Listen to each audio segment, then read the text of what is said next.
मित्रों नमस्कार। UGC net JRF paper first शिक्षण अभिक्षमता यूनिट के कुछ क्वेश्चन हैं। मित्रों ये वे क्वेश्चन हैं जो पूर्व वर्षों में इस यूनिट से पूछे गए हैं। यूजीसी नेट फर्स्ट पेपर में शिक्षण अभिक्षमता यूनिट से पूछे गए हैं। मित्रों इन क्वेश्चनों का अध्ययन करने का आपको बहुत ज्यादा लाभ मिलेगा, क्योंकि इसी आधार पर कुछ थोड़ा बहुत बदल के कुछ थोड़ा बहुत इसमें चेंज करके इसी आधार पर प्रश्न, इसी तरीके के प्रश्न पूछे जाते हैं। मित्रों इस यूनिट के क्वेश्चन बहुत ही आसान होते हैं, बस थोड़ा सा इनमें ध्यान से समझने की और ध्यान लगाने की ही आवश्यकता है। प्रश्न नंबर 1, शिक्षण प्रभावकारिता को प्रभावित करने वाला एक सर्वाधिक शक्तिशाली कारक किससे संबंधित है? नंबर 1, देश की सामाजिक व्यवस्था से। नंबर 2, समाज की आर्थिक स्थिति से। नंबर 3, विद्यमान राजनीतिक व्यवस्था से। और नंबर 4, शैक्षणिक व्यवस्था से। तो शिक्षण को प्रभावित करने वाला एक सर्वाधिक शक्तिशाली कारक किससे संबंधित है? तो शिक्षण को प्रभावित करने वाला कारक ढूंढ रहे तो शैक्षणिक व्यवस्था से ही संबंधित है वो। आंसर नंबर ऑप्शन नंबर 4 इसका सही आंसर है।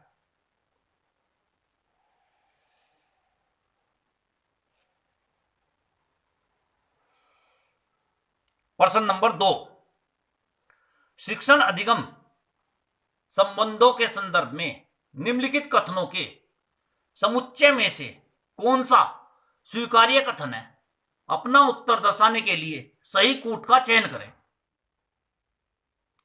नंबर ए, जब छात्र किसी परीक्षा में असफल होता है तो वह शिक्षक है जो असफल होता है।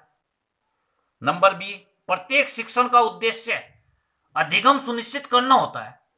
नंबर सी, अधिगम के बिना शिक्षण हो सकता है। नंबर डी, कोई शिक्षक शिक्षण करता है किंतु वह सीखता भी है। नंबर ई, शिक्षण के बिना अधिगम नहीं हो सकता।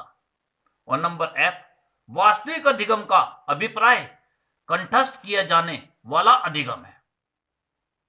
कूट दिए हुए हैं, सभी में 4-4 दे रखे, 1 2 3 4 5 6 वो दे रखे। 6 में से 4 सही हैं, 2 नहीं सही हैं।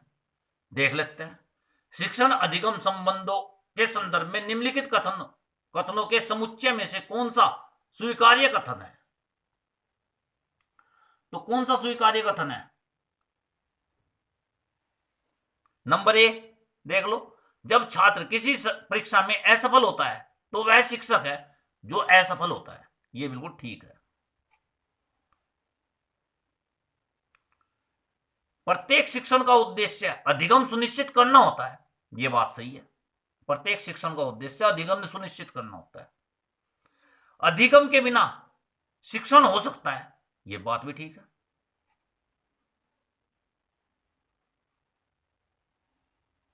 कोई शिक्षक शिक्षण करता है किंतु वह सीखता भी है, तो यह बात ठीक है। कोई शिक्षक शिक्षण करता है किंतु वह सीखता भी है। शिक्षण के बिना अधिगम नहीं हो सकता, यह तो गलत है। शिक्षण के बिना भी अधिगम हो सकता है। वास्तविक अधिगम का अभिप्राय कंठस्थ किए जाने वाला अधिगम है, तो यह भी नहीं है। कंठस्थ किए जाने वाला अधिगम ही वास्तविक अधिगम का अभिप्राय नहीं है। तो इसके 4 ऑप्शन सही हो गए। पहले के 4 ए बी सी और डी। कोट में देख लेते हैं। बी सी डी ई ये नहीं है, ए बी सी डी ये सही है। इसका ऑप्शन नंबर 2, कोट नंबर 2 सही है। इसका सी डी ई एफ नहीं है, A B D E F, A D B E F नहीं है। ये इसके ऑप्शन नहीं है। इसका ऑप्शन नंबर 2 ठीक है इस प्रश्न का।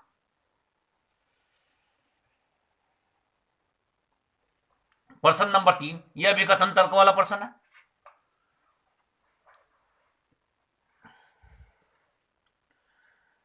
अभिकथन ये दे रखा, निर्माणात्मक अभिकथन ए, निर्माणात्मक मूल्यांकन अधिगम की गति को त्वरित बनाता है। तर्क दिया, संकलनात्मक मूल्यांकन की तुलना में निर्माणात्मक मूल्यांकन अधिक विश्वसनीय है। नीचे दिए गए कूटों में से सही उत्तर का चयन करें। ए और आर दोनों सही हैं तथा आर ए की सही व्याख्या है। नंबर 2 पे ए और आर दोनों सही है किंतु आर ए की सही व्याख्या नहीं है। नंबर 3 पे ए सही है किंतु आर गलत है। और नंबर 4 पे ए गलत है किंतु आर सही है। ये देख लेते हैं।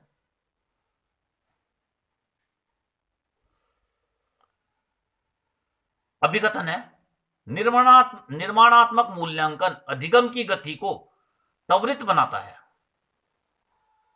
यह बात सही है बिल्कुल। निर्माणात्मक मूल्यांकन अधिगम की गति को त्वरित बनाता है। और तर्क दिया हुआ, संकलनात्मक मूल्यांकन की तुलना में निर्माणात्मक मूल्यांकन अधिक विश्वसनीय है। तो संकलनात्मक मूल्यांकन की तुलना में निर्माणात्मक अधिक विश्वसनीय है, यह कथन सही नहीं है। यह कथन सही नहीं, यह कथन सही है। तो इसका जो आंसर हो जाएगा वो हो जाएगा ए सही है किंतु आर गलत है। तो ऑप्शन नंबर 3 में मिलेगा मैं, ए सही है किंतु आर गलत है। ये इसका सही उत्तर हो गया।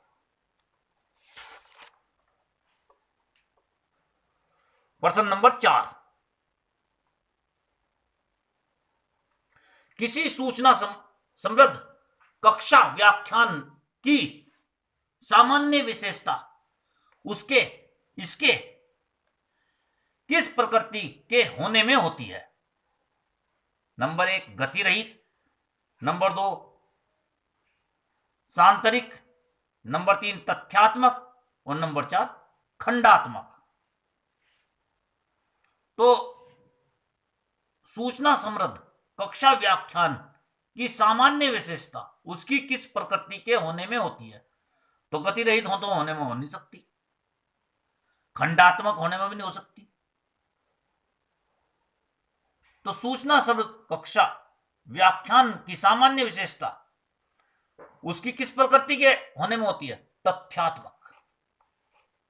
ऑप्शन नंबर 3 ठीक है, तथ्यात्मक।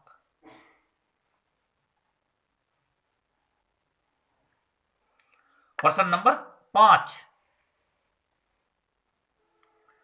निम्नलिखित में से कौन से गुण किसी शिक्षक की बड़ी ताकत को प्रदर्शित करते हैं।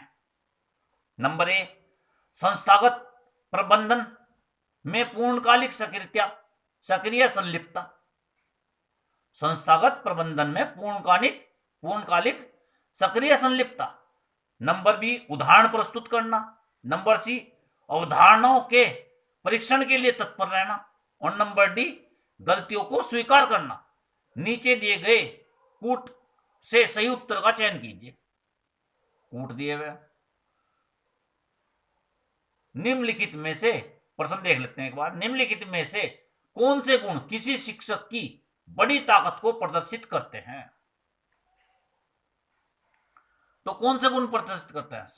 संस्थागत प्रबंधन में पूर्णकालिक सक्रिय संलिप्तता, तो इसकी तो कोई जरूरत नहीं है शिक्षक के लिए। संस्थागत प्रबंधन में पूर्णकालिक सक्रिय संलिप्तता से शिक्षक के गुण, शिक्षक की बड़ी ताकत प्रदर्शित नहीं होती। उदाहरण प्रस्तुत करना, यह बात ठीक है, इससे शिक्षक की बड़ी ताकत प्रदर्शित होती है। अवधारणाओं के परीक्षण के लिए तत्पर रहना, यह भी ठीक है, इससे भी शिक्षक की बड़ी ताकत प्रदर्शित होती है। और गलतियों को स्वीकार करना, तो यह भी शिक्षक की बड़ी ताकत को प्रदर्शित करने का गुण है। तो बी, सी और डी कूट में देख लेते हैं। नीचे दिए गए कूट में सही उत्तर का चयन कीजिए। कूट दे रखे ए, बी, सी और डी, ये नहीं है। ए, बी, डी ये नहीं है। बी, सी, डी ये इसका ऑप्शन ठीक है।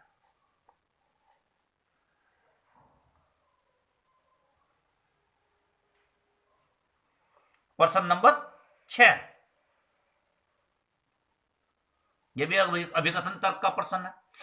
अभिकथन ए दिया, अधिगम एक जीवन पर्यंत प्रक्रिया है। ठीक बात है। तर्क दिया, अधिगम के उपयोगी होने के लिए इसे जीवन प्रक्रिया प्रक्रमों से जोड़ा जाना चाहिए। तर्क दिया, अधिगम के उपयोगी होने के लिए इसे जीवन प्रक्रमों से जोड़ा जाना चाहिए। नीचे दिए गए कूटों से सही उत्तर का चयन करें। नंबर 1, ए और आर दोनों सही है और आर ए की सही व्याख्या है। ए और आर दोनों सही है किंतु आर ए की सही व्याख्या नहीं है।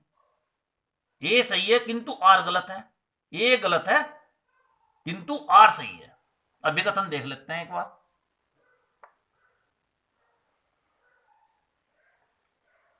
अधिगम एक जीवन पर्यंत प्रक्रिया है, तो ये बात तो ठीक है।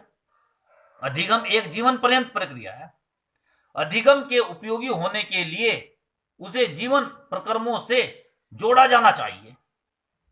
ये तो बात ठीक है कि उसको उपयोगी होने के लिए उसे जीवन प्रक्रमों से जोड़ा जाना चाहिए। तर्क ठीक दे रखा, लेकिन अधिगम एक जीवन पर्यंत प्रक्रिया है। इस जो अभिकथन है इसकी ये सही व्याख्या नहीं कर रहा ये तर्क।